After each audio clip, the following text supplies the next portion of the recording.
Good evening. I want to welcome you all to a class that I believe will make a huge difference in your life and the lives of your family. I want to talk to you about how to stay young the first 100 years. Now, I already know what some of you are thinking. You're thinking, wait just a minute. This sounds a little catchy, a little far-fetched, but it's really not. You need to start thinking about what it means for you and your family to live a lot longer. Let's take a look at the facts. In the year 1900. So yes, this is a topic that you and your family need to know about. If you are going to live for 100 years, which many of us are, we need that long life to be a quality long life. We don't merely want to be able to exist on this planet. We want to be able to live and work and play on this planet. We want to have that quality life.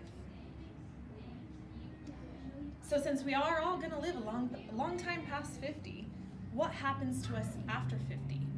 You know, long life reveals that we'll see some major areas of health concerns after we get to this age. These are health concerns that we haven't had to worry about before because we haven't had enough people live long enough to make it a priority. For example, we are continually being confronted with the devastation of mental diseases like Alzheimer's. You know, most of our families have had to deal with this situation.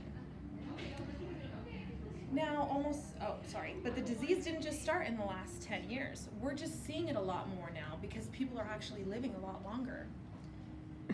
Dementia doesn't usually come in a person under 50. Now that we realize that the chances are much greater that we are going to live past 50, we need to do some precautions to make sure that we can still use our minds after this age. Another example is taking care of our skin. We have seen a huge growth in cosmetic surgery since people have started to grow a lot older.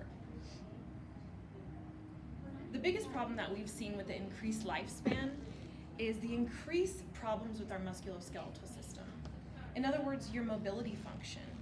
You know, we can't move like we used to. We're using the canes, the wheelchairs, the walkers, the walk-in bathtubs, the handicap parking spaces. You know, we're the first generation to witness the ramifications of what old age causes. It reveals that we have done nothing to preserve our musculoskeletal system. So let's take a look at the results of our neglect.